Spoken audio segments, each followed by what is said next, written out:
7 points clear of Toyota.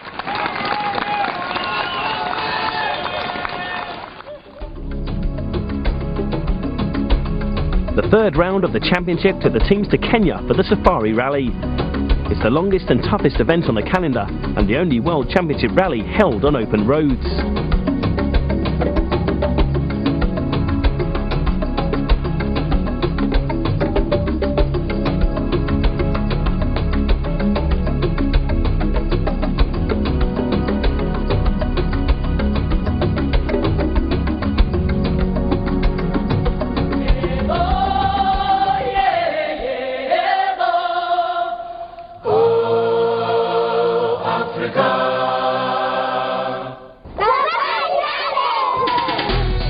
The event would require the drivers to draw on all their abilities.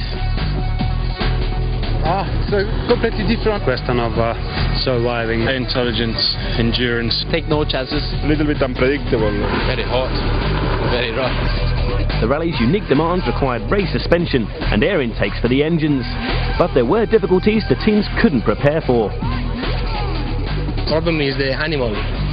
Pre-rally conditions were exceptionally hot and dry, but that would have little effect on an event that's remarkably tough, whatever the weather.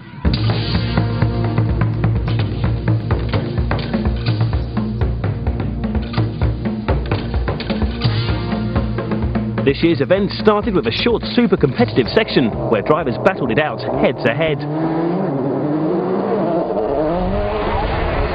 Petter Solberg was Ford's third #2 driver in as many events.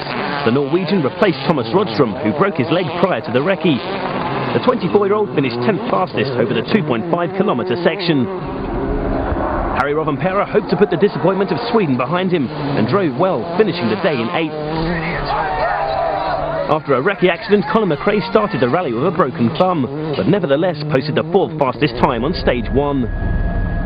Pierre Liatti and Richard Burns were out together. The Italian, back after being replaced by snow specialist Gronholm at the last round, was 5th fastest. Burns, who won here last year, placed the Subaru 2nd.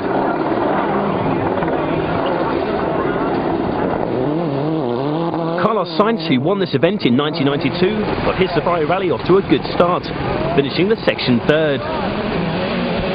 4 places in front of his teammate Didier Auriol.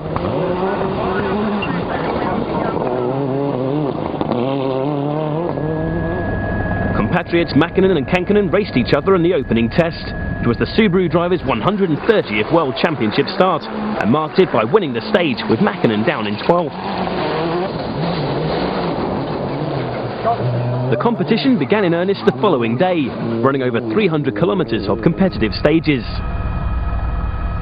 The notoriously tough rally didn't take long to claim its first victim. Freddie Loix and co-driver Sven Smits suffered a high-speed flip on the day's 2nd stage.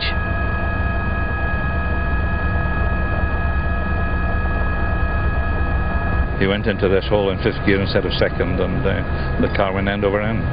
Freddie's fine, he's back in the hospital, we've done an x-ray and there's nothing broken, a bit of whiplash and he's on painkillers, so we're pleased to hear that. And Sven, his co-driver, he's walking about, he's fine.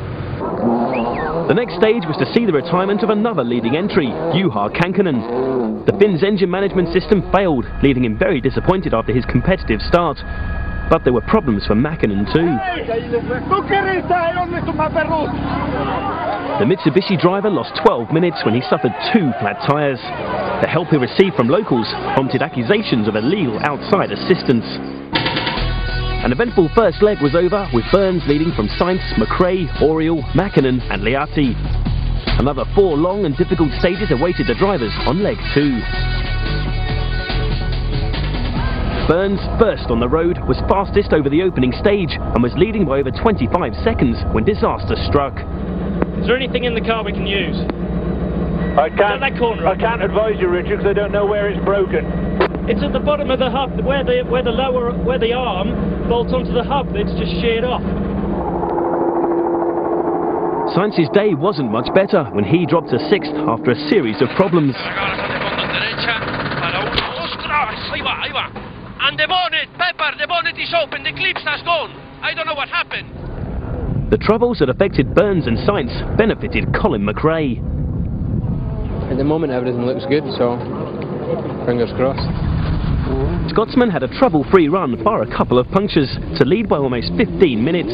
With Solberg also driving well, any anxiety the team had about durability could be laid to rest.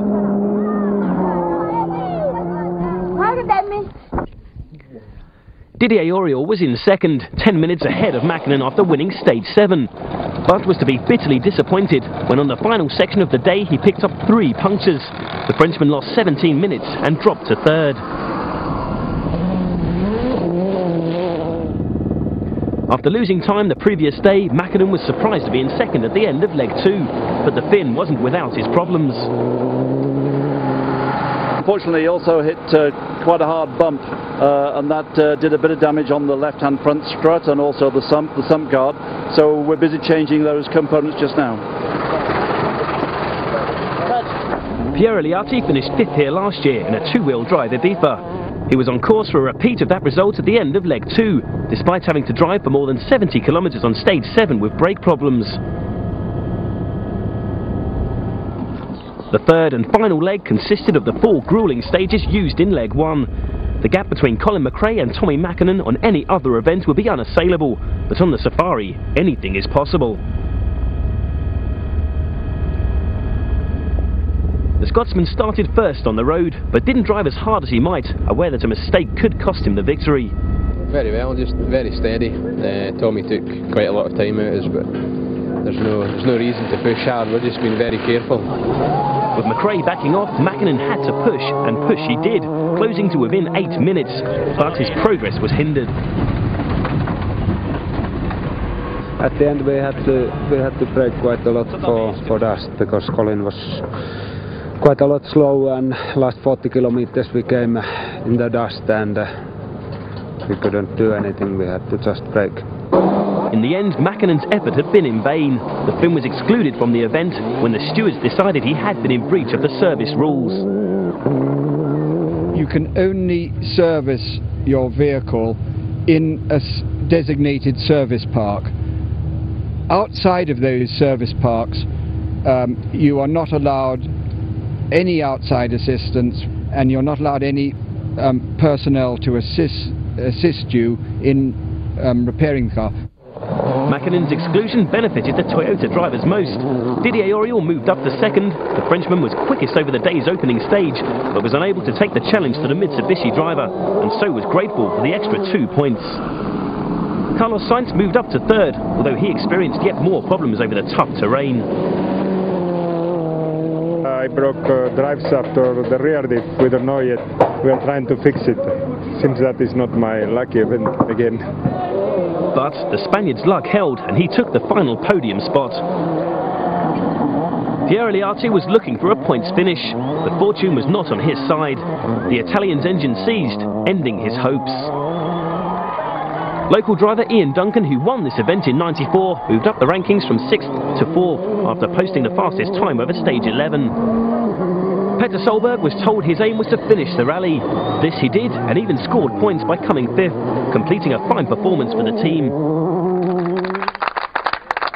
It was Colin McRae's second win in Safari and Ford's first since 1977, denying Mitsubishi its 7th consecutive victory. McRae took victory without winning a single stage. Auriol finished over 14 minutes behind. Sainz was third. Mäkinen still led the championship with Auriol 7 points adrift. Sainz and McRae were equal third.